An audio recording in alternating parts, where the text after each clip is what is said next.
Hello दोस्तों, स्वागत है आपका हमारे न्यूज़ चैनल पठान एजुकेशन में। आज की इस वीडियो में हम बताएंगे कि आखिर 2024 में कौन सी पार्टी अपनी सरकार बना रही है। जी हां, 4 जून के परिणाम घोषित होने के बावजूद भी अभी भी संशय बना हुआ है कि आखिर कौन सी पार्टी बहुमत के साथ अपनी सरकार बनाती हुई दिखाई दे रही है। तो सबसे पहले हम बता दें आपको कि लोकसभा चुनाव के नतीजे साफ हो चुके हैं, पर अभी भी कौन सी पार्टी ये सरकार बनाएगी ये अभी तय नहीं हुआ है। जैसा कि आप सब जानते हैं कि बीजेपी अपने बलबूते पर बहुमत हासिल नहीं कर पाई, लेकिन उसके एनडीए ने 292 सीटें जीती हैं, यानी बहुमत से 20 सीटें अधिक। दूसरी तरफ अगर बात करें तो 234 सीटों वाला इंडिया अलायंस भी अपनी सरकार बनाने में जुटा है, लेकिन पलड़ा एनडीए का भारी है। मोदी लगातार तीसरी बार प्रधानमंत्री बनने से कुछ ही दिनों की दूरी पर हैं, मगर कैसे? आइए 7 सिनेरियो से समझते हैं। सबसे पहले दोनों गठबंधनों के आंकड़े जान लेते हैं। लोकसभा में 543 सीटें हैं।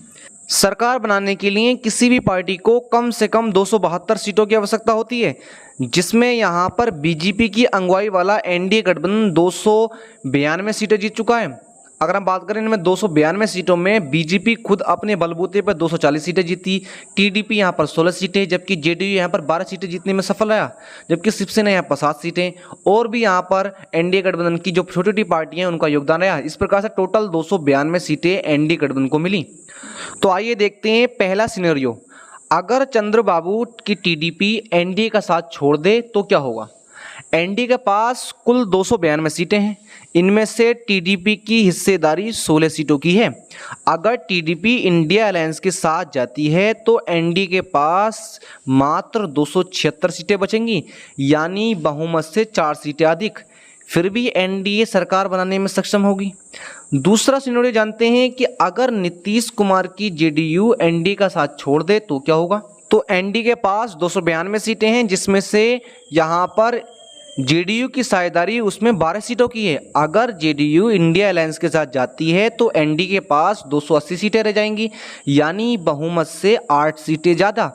फिर भी एनडीए सरकार बन जाएगी। अगर आप बात करें हम तीसरे सिनेरियो की, तो तीसरे सिनेरियो में अगर टीडीपी और जेडीयू अगर दोनों ही पार्टी एनडीए का साथ छोड़ दें तो क्या होगा? तो टीडीपी की 16 सीटें हैं, जबकि जेडीयू की 12 सीटें, दोनों की मिलकर यहाँ पर 28 सीटें बनती हैं। अगर एनडीए की कुल 292 सीटों में से टीडीपी और जेडीयू की सीटें माइनस करें तो आंकड़ा 264 पर पहुंचेगा, यानी बहुमत से 8 सीटें कम। ऐसे में एनडीए सरकार बहुमत से पीछे रह जाएगी। अब बात करते हैं कि अगर एनडीए सरकार पीछे रहती है तो क्या अपनी सरकार बना पाएगी? हमने पहले और दूसरे सिनेरियो में देखा कि जैसे ही यहाँ पर एनडीए गठबंधन से अगर एक आध पार्टी निकलती भी है तो एनडीए पूर्ण बहुमत के साथ अपनी सरकार बना रही थी, लेकिन तीसरे सिनेरियो में हमने देखा कि एनडीए गठबंधन पूर्ण बहुमत से पीछे रह रही है।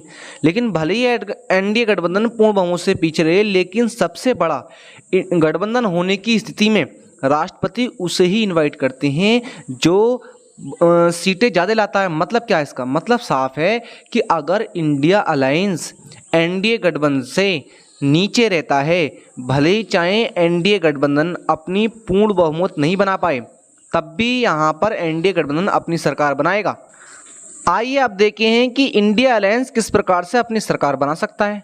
तो पहला हम अगर सिनेरियो देखें तो अगर जेडीयू एनडीए छोड़कर इंडिया अलायंस में आता है, तब भी यहाँ पर क्योंकि जेडीयू की 12 सीटें हैं, और जबकि अगर हम बात करें यहाँ पर तो इंडिया अलायंस की टोटल 234 सीटें हैं।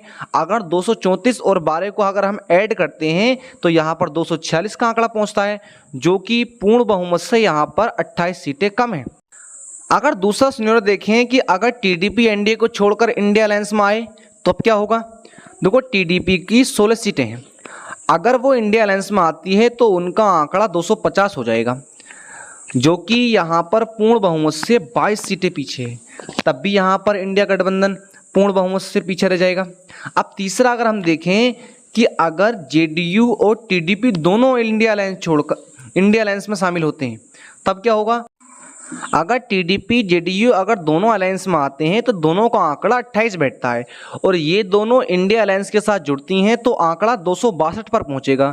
इसके बाद भी इंडिया अलायंस 10 सीटों से बहुमत से पीछे रह जाएगा। अब बात करते हैं चौथे सिनेरियो की कि अगर जेडीयू टीडीपी और लोजमा रामविलास शर्मा की जो पार्टी है, ये तीनों ही अगर इंडिया गठबंधन में शामिल होते हैं तब क्या होगा।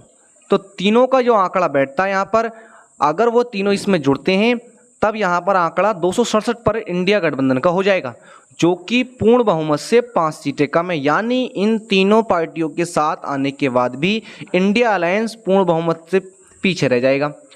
अब आखिर किस प्रकार से इंडिया गठबंधन अपनी सरकार बना पाएगा। तो 33 सीटें इन तीनों पार्टियों की, और जबकि 5 सीटों की और आवश्यकता है, तो यहाँ पर 5 निर्दलीय को यहाँ पर इनवाइट करना होगा, तब जाके इंडिया गठबंधन अपनी पूर्ण बहुमत के साथ सरकार बना पाएगी, जो कि बहुत ही असंभव लग रहा है। अब बात करें इलेक्शन के नंबर गेम, तो साफ दिखाई दे रहा है कि नरेंद्र मोदी तीसरी बार प्रधानमंत्री बनने जा रहे हैं। संवैधानिक रूप से भी मोदी का पलड़ा भारी है। दरअसल भारत के राष्ट्रपति परंपरा के मुताबिक सबसे बड़ा अलायंस या सबसे बड़ा दल को राष्ट्रपति बनाने के लिए इनवाइट करते हैं। मतलब क्या, भले ही किसी पार्टी की पूर्ण बहुमत से सरकार नहीं बने, लेकिन जिस पार्टी की सीटें अधिक होती हैं उसी पार्टी का प्रधानमंत्री बनता है।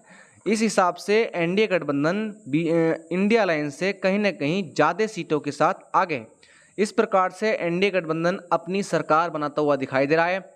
एक्सपर्ट के मुताबिक मोदी जी की पीएम बनने की संभावना ज़्यादा है, जबकि इंडिया अलायंस के किसी भी आदमी की पीएम बनने की संभावना बहुत कम है।